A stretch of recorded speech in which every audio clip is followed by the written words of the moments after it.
ஓம் சூர்யாய நமக. வேலூர் மாவட்டத்தில் இருக்கிற அரக்கோணம் வட்டத்தில் இருக்கின்ற அணைக்கட்டாபுத்தூரில் சூரியனுடன் உள்ள வருவோம். பஞ்சபூதங்களிலே அந்த நிலம், நீர், தீ, காற்று, ஆகாயம், அந்த பஞ்சபூதங்களையும் தெய்வமாக தான் நம்ம வழிபட ஆரம்பிச்சிருக்கோம். அப்படி ஆரம்பிக்கும்போது அது அடுத்ததாக நமக்கு எல்லாமே பிரத்யட்ச கடவுள் கண்ணுக்கு தெரியறது என்னென்னா அந்த நவகிரக கோளில் சூரிய பகவானை தான். இது செல்லியம்மனுடைய திருக்கோயில், செல்லியம்மன் ஆலயம் என்று சொல்லப்படுகின்றது. கிட்டத்தட்ட சோழர் பல்லவர் காலத்திலே இந்த அம்மன் கோயிலுக்கு நிறைய தான தர்மங்கள் கொடுத்துருக்காங்க, நிறைய நிலங்கள் வழங்கியிருக்காங்க. அதற்கான கல்வெட்டு ஆதாரங்கள் இருக்குது. புதைப்பொருள் ஆராய்ச்சியின் மூலமாகவும் தொல்பொருள் ஆராய்ச்சியின் மூலமாகவும் இந்த செல்லியம்மன் கோயிலை பற்றி நிறைய விஷயங்கள் பண்ணியிருக்காங்க. எப்போதுமே நானும் கவனிச்சுட்டே வரேன். கோயில்கள் செல்ல செல்ல எங்கெல்லாம் செல்லியம்மன் கோயில் இருக்கின்றதோ, செல்லி மாகாளி இருக்கின்றாலோ, அங்கே பக்கத்தில் எல்லாம் பாடல் பெற்ற புகழ்பெற்ற ஒரு சிவனுடைய ஸ்தலம் இருக்குது. இங்கே பார்த்தீங்கன்னா அங்கே நான் வலசரவாக்கத்தில் செல்லியம்மன் காளி இருக்குது. அங்கே அகஸ்தீஸ்வரர் கோயில் இருக்குது. பால திருப்புர சுந்தரி உடனுரை அகத்தீஸ்வரர் திருக்கோயில் இருக்குது. அதே போல் இந்த அணைக்கட்டாபுத்தூரில் பார்த்தீங்கன்னா ஏகாம்பரேஸ்வரர் ஸ்ரீ காமாட்சி உடனுரை ஏகாம்பரேஸ்வரர் கோயில் இருக்குது. அங்கே சித்தருடைய ஜீவ சமாதி இருக்கின்றது. அதற்கு அருகிலே பார்த்தீங்கன்னா இங்கே செல்லியம்மனாக காட்சி தருகின்றார். இந்த செல்லி என்றாலே இளையவள் என்ற பெயராம். செல்லம்மாவே கொடுக்கும்போது செல்லம்மான்னு கூடுவோம். இவங்களுடைய குல தெய்வம் இங்கே செல்லாத்தா அப்படின்னு கூடுவாங்க. ஏன்னா குலதெய்வமாக இருக்கிறதுனால அவங்க தான் ஆத்தா, மூத்த ஆத்தா அவங்களுக்கு. பரம்பரையிலேயே வருகின்றவங்க.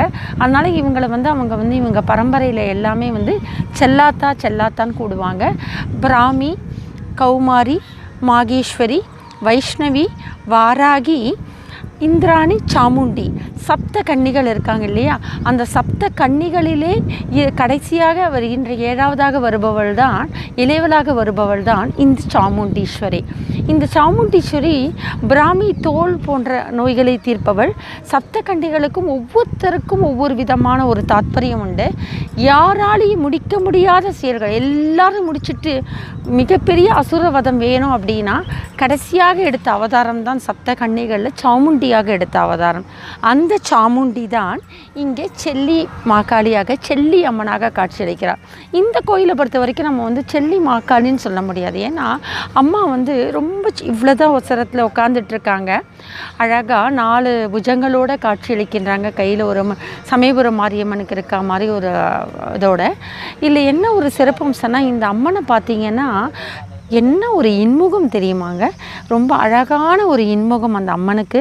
செல்லியம்மன் இங்கே சாமுண்டி ஈஸ்வரி செல்லியம்மனாக இருக்கிறார், செல்லாத்தாவாக இருக்கிறார்.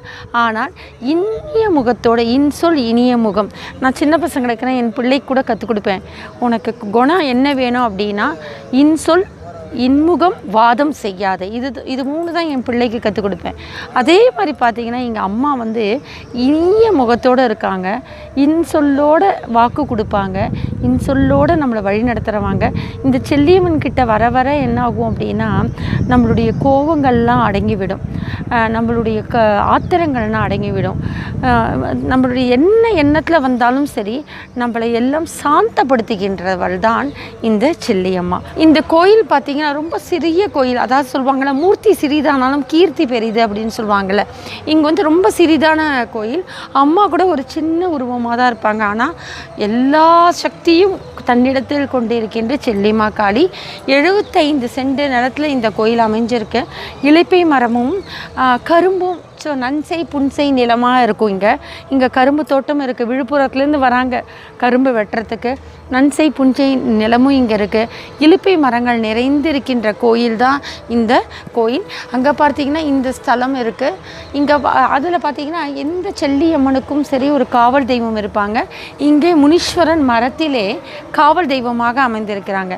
இந்த கோயிலோட சிறப்பு என்ன அப்படின்னா இந்த பல்லவர் சோழர் காலம் இல்லையா, இந்த கோயிலில் இருக்க அம்மனை சிலையோடு பெயர்த்து எடுத்து சென்று விட்டார்களாம். அதை வந்து இன்னொரு இடத்துல வைக்கணும் அப்படின்னு சொல்லிட்டு. காலையில் எழுந்து பார்த்தா இந்த கோயிலில் அம்மனோட சிலையில் ரொம்ப வருஷம் முன்னாடி, நான் சொல்கிறது ஒரு 100 வருஷங்களுக்கு முன்னாடி நான் சொல்கிறது, இந்த சிலையை எடுத்துகிட்டு போயிட்டாங்க. அந்த செல்லியம்மாவோட சிலையை அதை வேறு ஒரு கோயிலில் கொண்டு வைக்கணும் அப்படின்னு நினச்சிருக்காங்க.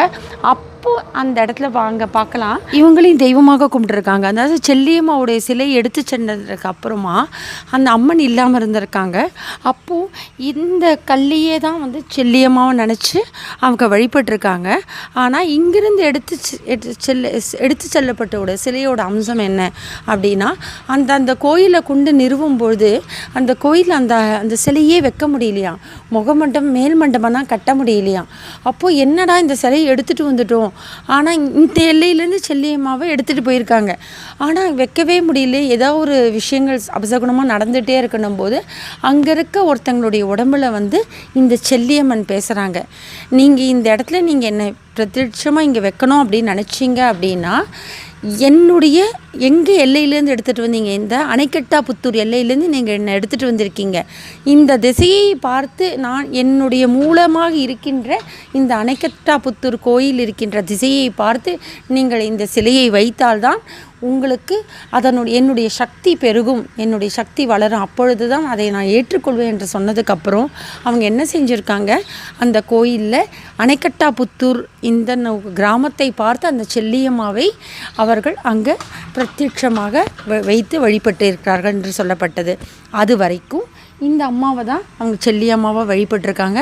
அதற்கப்புறம்தான் இவருக்கு ஊரெல்லாம் கூடி நின்று, கிராமம் கூடி நின்று திரும்பவும் இந்த செல்லியம்மனுடைய திருவுருவ சிலையை வந்து திருப்பவும் வடிவமைத்து அந்த செல்லியம்மன் சிலை தான் இப்பொழுது நமக்கு காட்சி கொண்டு இருக்கின்றது. ஸ்ரீசக்கரம், இந்த ஸ்ரீசக்கரம் தான் வந்து அதீத சக்தியை வந்து அம்பாளுடைய அதீத சக்தியை எடுத்துக்கொண்டு வருகின்ற மிகப்பெரிய ஒரு சக்கரம். ஆதிசங்கரர் வந்து ஆதிபராசக்தி 51 பீடங்களில் வடிவமைக்கின்ற பொழுது ஒவ்வொரு இடத்திலும் ஸ்ரீசக்கரத்தை வைத்து தான் வடிவமைத்தார். வைஷ்ணவியிலிருந்து, காஷ்மீர் வைஷ்ணவியிலிருந்து இங்கே காஞ்சி காமாட்சி வரைக்கும் எல்லா இடத்துலையும் பார்த்தீங்கன்னா ஸ்ரீசக்கரத்தை தான் ஆதிசங்கரை வைத்து பூஜித்து அந்தந்த சக்தியை உருவேற்றினார் என்று சொல்லப்படுகின்றது. இந்த கோயிலில் பார்த்தீங்கன்னா இப்படி நேர போகக்கூடாது, இப்படி ஒரு கழிச்சு தான் இப்படி போகணும். ஏன் அப்படின்னா இந்த இடத்துல ஸ்ரீசக்கரம் எந்திரமானது பிரதிட்சமாக உள்ளே வைத்துக்கப்பட்டிருக்கிறது. உள்ளே போகும்போதே இங்கே தொட்டு நமஸ்காரம் பண்ணாலே இந்த செல்லியம்மனுடைய அதீத சக்தியானது இந்த ஸ்ரீசக்கரத்திற்குள் வந்துவிடும். எல்லா தெய்வ சக்தியோட அதீத ஆற்றல் வந்து இந்த ஸ்ரீசக்கரத்துக்குள்ளே வந்துடும். அதுக்கப்புறம் நம்ம உள்ளே போகிறோம். எப்போதுமே வாசப்படியை மிதிக்கக்கூடாது. ஏன்னா இந்த இடத்துல எல்லா தெய்வம் வாசக்கால் பூஜை, வீட்டிலேயே கூட பார்த்திங்கன்னா வாசப்படியை நம்ம மிதிக்கக்கூடாது, வாசக்கால் பூஜைன்னே சொல்லுவோம். அங்கே ஒவ்வொரு வீட்டிலையும் பார்த்திங்கன்னா வாசக்காலில் யார் இருப்பாங்கன்னா குலதெய்வம் இருக்கும். எல்லோரும் குலதெய்வம் எங்கே இருக்காங்க, பூஜை ரூமில் இருக்கான்னு நினைப்பாங்க. குலதெய்வம் எங்கே இருக்கும்னு சொன்னால் அந்த குலத்தினுடைய தெய்வம் அவர்களுடைய வாசக்காலிலும் வாசக்கதவில் தான் இருக்கும். அதே மாதிரி மகாலட்சுமி இருக்கிற இடமும் இந்த வாசப்படி வாசக்கால். அதனால தான் ஒவ்வொரு வாட்டியும் வாசக்கால் பூஜை பண்ணும்போது குலதெய்வத்தை வைத்து மகாலட்சுமி வச்சு பூஜை பண்ணுறது. அப்படி பண்ணும்போது என்றைக்குமே வாசக்காலை மிதித்து கொண்டு போகக்கூடாது, தாண்டி தான் நம்ம போனோம். அப்படி உள்ளே வரும். அப்படி பார்க்கும்பொழுது தான் பார்த்தீங்கன்னா இங்கே பார்த்தீங்கன்னா அம்மா சாந்த சுரபியாக காட்சியளிக்கிறாங்க. இன்முகத்தோட ரொம்ப அதீத சக்தி, ரொம்ப பொறுமையானவங்க. ஏன்னா எங்களுக்கு குலதெய்வம் இல்லை, என் கணவருக்கு எத்தனை விதமான செயல்பாட்டில் நான் எங்களுடைய அம்சத்தை நான் பார்த்துருப்பேன். எப்பேற்பட்ட கோபத்தையும் உக்கரத்தையும் எல்லாத்தையுமே வந்து தணிக்கக்கூடியவர் தான் இந்த செல்லியம்மா. வந்து பங்காளிகளுக்குள்ளே எந்த பிரச்சனை இருந்தாலும் சரி, இந்த பங்காளிகளுக்குள்ளே அதீத கோபம் இருந்தாலும் சரி, என்ன ஒரு வேதனை இருந்தாலும் நம்ம எங்கே ஓடி வருவோம், செல்லாத்தம்மா கிட்ட, இந்த செல்லியம்மா கிட்ட தான் ஓடி வருவோம். அப்படி பார்க்கும்போது நம்ம எல்லைக்குள்ளே வரும்பொழுதே நம்மளுடைய கோபங்கள், நம்மளுடைய வேகம், நம்மளுடைய பொறாமை, நம்மளுடைய பொச்சரிப்பு, நமக்குள்ளே இருக்கிற தீய எண்ணங்கள், தீய சக்திகள் எல்லாமே எல்லைக்குள்ளே நெருங்க நெருங்க ஒவ்வொன்றா தலைகள் அவிழ்ந்து நம்ம விலகிற மாதிரி இங்கே இந்த செல்லியம்மா கிட்ட வரும்பொழுது எல்லாமே கொஞ்சம் கொஞ்சமாக நகர்ந்து போயிடும். ஏன் என்று சொன்னால் இந்த தாய் நம்மளை அரவணைக்கின்றவள். இந்த தாய் வந்து என்ன சொல்லலாம் அப்படின்னா அரவணைத்து செல்லக்கூடிய தாயாக காட்சியளிக்கின்றாள் இந்த செல்லியம்மான் என்று சொல்லப்படுகிறது. இவங்களை பற்றி ஒரு சமீபத்தில் நடந்த விஷயம் சொல்லணும் அப்படின்னா 2019 ஜனவரி 3ஆம் தேதி இவங்க வந்தாங்க. நாங்கள் 2018லேருந்து 19 ஒரு வருட காலம் அறுபடை வீடு நாங்கள் சென்றோம். ஒவ்வொரு வாட்டி அறுபடை வீடு செல்லும்பொழுது அதற்கு கூடிய அந்த சுற்றி இருக்கின்ற கோயில்களெல்லாம் தரிசித்தோம். 2018லேருந்து 2019 வரைக்கும் 5 படை வீடுகள் சென்று விட்டு வந்துட்டோம். திருத்தணி, அதுக்கப்புறம் மதுரை சம்மந்தப்பட்ட கோயில்கள். ஜனவரி மாதம் 2019 ஜனவரி மாதம் 3ஆம் தேதி என்னுடைய மாமியார் வந்து ரொம்பவும் சீரியஸாக இருக்காங்க. டிசம்பர் 31 ஹாஸ்பிட்டலில் ரொம்ப கிரிட்டிக்கல் சுச்சுவேஷனில் இருக்காங்க. ஜனவரி 1 எப்படி ஒரு நேரம் கடந்து வந்தோம். ஜனவரி 3ஆம் தேதி ஒரு அம்மா வந்தாங்க. திருவள்ளூர்லேருந்து ஒரு அம்மா எங்கள் வீடு தேடி வந்தாங்க. வேகமாக ஓடி வந்து எங்கள் வீட்டில் வந்து உட்காந்துட்டு நான் செல்லியம்மா வந்திருக்கேன் அப்படின்னு வந்து உட்காந்துட்டு ரவி, ஒரு வருஷமாக நீ வந்து பூஜை பண்ணிகிட்ருக்கல்ல, உன் மகனுக்காக உயிருக்காக போராடிட்டுருக்கல்ல, அந்த விரதம் முடிக்க வேண்டாமா, சீக்கிரம் நீ போ அப்படின்னாங்க.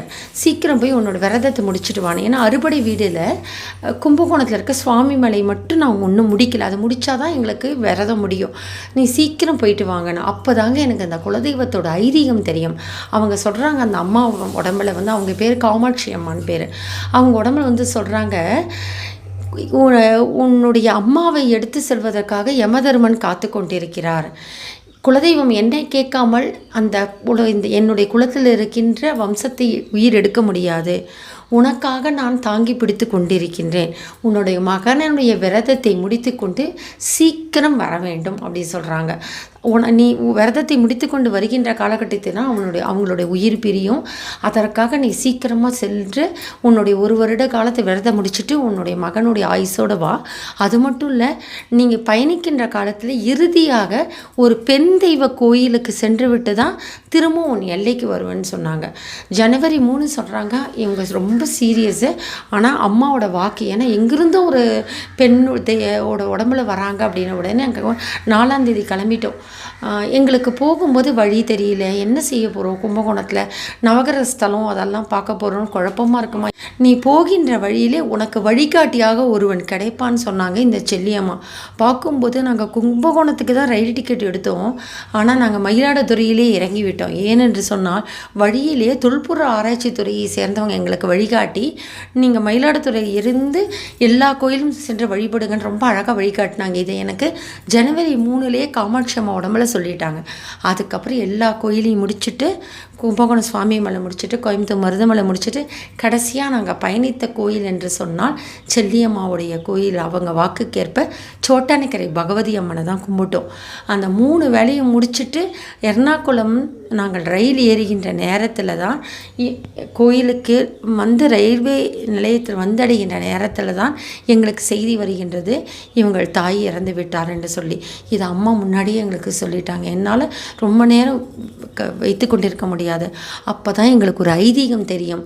குலதெய்வத்தை கேட்டுவிட்டு தான் யமதர்மனும் அவருடைய கடமையை செய்வாள் என்று சொல்லும் பொழுது நீங்கள் நினச்சி பாருங்கள், ஒவ்வொரு விஷயமும் ஒவ்வொரு குடும்பத்திற்கும் குலதெய்வம் ஏன் முக்கியம் என்று சொல்லி. அப்போது குலதெய்வம் இல்லாத ஒரு வீடே கிடையாது. அப்போது குலதெய்வம் தான் குடியை காப்பாள். கோயில் இல்லாத ஊரில் இருக்கக்கூடாது, குலதெய்வம் இல்லாத வீடாகவே கிடையாது. ஏன்னா வாசக்காலிலேருந்து பார்த்தா மூத்த தாய் இல்லையா குலதெய்வம். பாட்டி முப்பாட்டன் எல்லா பரம்பரையும் எங்கே வருவாங்க, குலதெய்வத்துக்கிட்ட தான் வருவாங்க. ஒரு வருடம் கூட கோயிலுக்கு போகக்கூடாதுன்னு ஏன் சொல்கிறாங்க? ஒரு வருடம் அந்த ஆத்மாக்கள் யாரை தேடி வந்து சங்கமித்திருக்கும், இங்கே குலதெய்வத்தை தேடி வரும். அப்போ நம்ம ஆத்மா நம்மளோட ஆசைப்பட்டு வரக்கூடாது இல்லையா? அதனால் ஒரு வருடம் குலதெய்வத்தை நோக்கி வரக்கூடாது. அந்த அளவுக்கு குலதெய்வமானது நம்மளுடைய வாழ்க்கையில் ரொம்ப முக்கியங்க. எது எடுத்தாலும் குலதெய்வமுடைய பெயர் தெரியலனா கூட ஓம் குலதெய்வ தேவதா போற்றி, குலதெய்வம் தெய்வமே போற்றி அப்படின்னு சொல்லி நீங்கள் வழிபட்டுட்டே வந்தால் கூட போதும். ஒரு தேங்காயில் குங்குமம் இட்டோ, ஒரு எலுமிச்சம் குங்குமம் வச்ச குலதெய்வத்தை வழிபட்டு வந்தாலே போதும். உங்களுக்கு அந்த தெய்வமானது உங்களை வீடு தேடி வருவாங்க. அவங்களுக்கு எங்கன்னே தெரியாது, ஆனால் அவங்க உங்களை வழிநடத்த தேடி வந்துடுவாங்க. குலதெய்வம் நம்ம தான் குலதெய்வம் மறந்துருப்போம். பங்காளிகள் சண்டை தொல்லை இல்லாட்டி வேணும்னே சில பரம்பரையில் அதை மறைச்சிடுவாங்க. ஆனால் குலதெய்வம் அவங்களுடைய கண் பார்வை யாரை நோக்கி இருக்கும்? நம்ம நோக்கி தான் இருக்கும். அந்த அளவுக்கு குலதெய்வம் நம்மளை வழி தொடர்ந்து வரும் அப்படின்னு சொல்லுவாங்க. குலதெய்வத்தை மீறி நம்ம எதுவுமே செய்ய முடியாதுங்க. குலதெய்வத்துக்குரிய விஷயம் வந்து ரொம்ப தாத்பரியம். சொத்து தகராறாக இருக்கட்டும், அண்ணன் தம்பிகளுடைய பகைமையாக இருக்கட்டும், குலத்தில் வாழ வந்த மருமகள் தன் கணவனுக்கு துரோகம் செய்வதாக இருக்கட்டும், அல்லது இங்கே இருக்கவங்க வந்து அடுத்த பெண்ணுக்கு துரோகம் செய்வதாக இருக்கட்டும், எல்லா இடத்துலேருந்தும் அவங்கள மீட்டு எடுக்கக்கூடிய திறமை யாருக்கு அப்படின்னு சொன்னால் இந்த செல்லியம்மனுக்கு. ஒரு குடும்பத்தில் வந்து அந்த கணவன் வந்து அந்த மனைவியை விட்டு பிரிஞ்சு இன்னொரு மகளையும் தேடி விட்டார். ஆனால் குலதெய்வத்தை இந்த வேண்டி தான் அந்த மகளுக்கு வந்து தன்னுடைய கணவனுடைய தாலிபாகியம் திருப்பியும் கிடச்சி வம்சமும் ஒரு மகன் வந்தது. உட்காந்த இடத்துலேருந்தே அங்கே வேண்டியாச்சு. ஏன்னா அங்கே மஞ்சள் குங்குமத்தோடு தடவி அங்கே இந்த செல்லியம்மா வச்சுட்டாங்க. அப்போது அவருடைய கணவரை வந்து அங்கே மீட்டு கொடுத்துட்டாங்க. இதுதான் அந்த அம்மா. அதே மாதிரி இன்னொருத்தங்களுக்கு பார்த்தீங்கன்னா அந்த குலதெய்வத்தில் இருக்கிற எல்லையில் திருவிழாவில் வரும்பொழுது அந்த எல்லையிலே மிகப்பெரிய சண்டை அந்த மருமக போட்டுட்டாங்க. இங்கே இருக்க ஒரு ஆண்மகன் மேலே அதீத தவறான செய்தியை பரப்பி விட்டுட்டாங்க. அவ்வளோதான். அடுத்த வருஷத்துக்குள்ளே அந்த பெண்ணால் இங்கே இந்த எல்லைக்குள்ளேயே வர முடியலைங்க. வர மட்டும் இல்லை, அந்த மகனுக்கு இன்னொரு மகளோட முறைப்படி திருமணம் நடந்து விட்டது. அப்போ பாருங்கள், குலதெய்வத்தை ஒவ்வொரு வீட்டு மருமகளும் ஞாபகம் வச்சுக்கணும். யாரெல்லாம் எந்த மருமகளெல்லாம் குலதெய்வத்தை பயபக்தியோடு வழிபடுகிறார்களோ அவர்களால் தான் அந்த குலத்தினுடைய அம்சமாக மருமகளாக வாழ முடியும். அதே போல் ஒரு குலதெய்வம் தேர்ந்தெடுத்தாதான் அந்த வீட்டுக்கு மருமகளாக வர முடியும். நான் நினச்சி கூட பார்க்கல. இந்த குடும்பத்தில் எனக்கு 86லேருந்து பழக்கம். ஆனால் எப்போ வந்தாலும் இவங்க வீட்டில் வந்து அந்த குலதெய்வம் ஃபோட்டோவை கும்பிட்டுட்டு தான் போவேன். நான் அந்த வீட்டுக்குள்ளே வெளில வரும்போது யார் வீட்டுக்கு போக மாட்டேன். ஆனால் இவங்க வீட்டுக்கு கூட ஒரு சந்தர்ப்பத்தினால இவங்க அம்மாவை அழைத்து வந்தேன். அப்படி வரும்போது நான் எப்போ வேண்டின்றாலும் இவங்களை உள்ளே வழிபட்டுட்டு தான் போவேன். எனக்கு இந்த மாதிரி ஒரு 2005 திருமணம் நடைபெற வேண்டிய ஒரு விஷயம் முடிந்த அளவுக்கு நான் அவ்வளோ தவிர்க்க பார்த்தேன். இந்த குடும்பத்தில் இருக்க மகனோட திருமணம் செய்து கொள்ள. அப்போ தான் எனக்கு இந்த செல்லியம்மா தெரியும். ரொம்ப கோவம் தான். நான் வந்து பிராமின்னு, எனக்கு காதல் பிடிக்காது, காதல் திருமணம் பிடிக்காது, திருமணன்றதே எனக்கு இஷ்டம் கிடையாது. இங்கே நான் சொல்லும் போதெல்லாம் சொல்வேன், உங்கள் செல்லியம்மன் என்னை இந்த வீட்டு மருமகளாக பிடிச்சி போட்டுட்டாங்க, இந்த செல்லியம்மாவால் தான் நான் இந்த வீட்டுக்குள்ளே வந்தேன்னு அப்படியே சொல்லுவேன். நான் 10 வருஷம் அப்படியே சொல்லிட்டு புலம்பிட்டு இருந்தாங்க. ஆனால் 10 வருஷம் பொறுத்து தான் இந்த கோயிலுக்கு வரக்கூடிய பாக்கியம் எனக்கு கிடச்சிது. எங்கள் வீட்டு பக்கத்தில் செல்லியம்மா கோயிலுக்கு நாங்கள் போனோம். என் குழந்தைக்கு அம்மா போட்டு தண்ணி ஊற்றின பிறகு அங்கே இருக்க பூசாரிக்கிட்ட அபிஷேகம் கொடுக்கும் பொழுது வளசரவாக்கத்துக்கு செல்லியம்மா கோயிலில் இவரை பார்த்து ஒரு பூசாரி வெளியில் வந்து கேட்டார், இந்த கோயிலுக்கு அபிஷேகம் கொடுக்குறீங்களே இவ யார் அப்படின்னு கேட்டாங்க. என்னோட மனைவி தானே, குலதெய்வத்துக்கு கூட்டிகிட்டு போனியா அப்படின்னு கேட்டாங்க. இல்லை, போனதில்லை. கல்யாணம் ஆகி எவ்வளோ வருஷம் ஆச்சு? 10 வருஷம் ஆச்சு. 10 வருஷமாக உன் மனைவியை உன் வீட்டுக்கு உன் குலதெய்வத்துக்கு கூட்டிகிட்டு போகல, அந்த எல்லையில் போய் பூஜை பண்ணிட்டு வந்தாதான் இந்த எல்லையில் நான் அந்த பூஜையை நான் வாங்குவேன்னு சொன்னார். உள்ளே அவர் கருவறையில் 1500 ரூபாய் ஆகும் பூஜை செலவு புடவையோடு சேர்த்துன்னு சொன்னார். ஆனால் அந்த கருவறையை விட்டு இப்படி வெளில வந்து அந்த மரத்துக்கிட்ட அங்கேயும் சிவன் இருக்கிறாரு, வில்வ மரம் இருக்குது பிரத்யட்சமாக. அங்கே வந்துட்டு சொல்கிறாரு, குலதெய்வத்துக்கிட்ட ஏன் உன் மனைவியை கூட்டி கொண்டு செல்லவில்லை அப்படின்னு. அப்புறம் தான் இவருக்கு அங்கே ஞானோதயம் கிடச்சி 10 வருஷம் பொறுத்து தான் இந்த முதல்ல 2006 கல்யாணம், 2007 எனக்கு பதிவு திருமணம். அதுக்கப்புறம் நான் வந்தது 10 வருஷம் பொறுத்து தான் இந்த கோயிலுக்கு வந்தேன். அப்பப்பா, இந்த செல்லியம்மன் கோயிலுக்கு வந்ததுக்கப்புறம் என்னோடய வாழ்க்கையில் இவ்வளோ பெரிய திருப்பங்கள். வீட்டுக்குள்ளே இருந்தே உலகத்தையே சுற்றி வந்தேங்க நான். என்னுடைய முகநூல் மட்டுமே 7 முகநூல். இந்த செல்லியம்மன் பக்கத்துலாம் படவேட்டம்மன் இருக்காங்க, 5 தலை நாகமாக புற்றில் இருக்காங்க. நான் ஏற்கனவே அதற்கான பதிவு கொடுத்துருக்கேன் உங்களுக்கு, பாருங்கள். அந்த கருமாரியம்மன் என் வீட்டில் ஆதி கருமாரியாக இருக்கின்ற பிரத்யட்ச தெய்வமாக இருக்கின்றவங்க. தினமும் காலையிலேருந்து இரவு வரைக்கும் உன் குலதெய்வமே போற்றி, உன் குலதெய்வமே போற்றி, அம்மா என்னோட வாமா, அம்மா என்னோட இருமா, உன் குலதெய்வமே போற்றி. குலதெய்வம் பெயர் செல்லியம்மா தெரிஞ்சால் செல்லியம்மாவே போற்றின்னு சொல்லிகிட்டே இருங்க. காலையிலேருந்து இரவு வரைக்கும் சொல்லுங்கள்.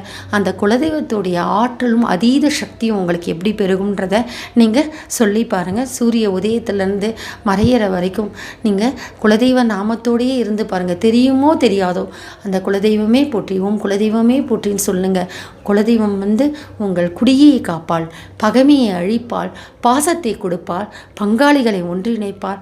அந்த மண்ணிலே உங்களை ஒன்று கூடி பொங்கல் வைத்து ஓருயிரும் ஈருயிர் பல உயிராக இருந்தாலும் எல்லோரும் சேர்ந்து ஒரு ஈருயிரும் ஒரு உடல் போன்று அனைவரும் பாச பந்தத்திலே இணைக்கின்ற பிணைப்பு யார் என்று சொன்னால் இந்த செல்லியம்மா என்று சொல்லிக்கொண்டு ஒவ்வொரும் குலதெய்வத்தை வழிபடுகள் என்று சொல்லிக்கொண்டு ஓம் செல்லிமா காளியே போற்றி, ஓம் செல்லிமா தேவியே போற்றி, ஓம் செல்லாத்தா போற்றி, சாமுண்டீஸ்வரியே போற்றி போற்றி.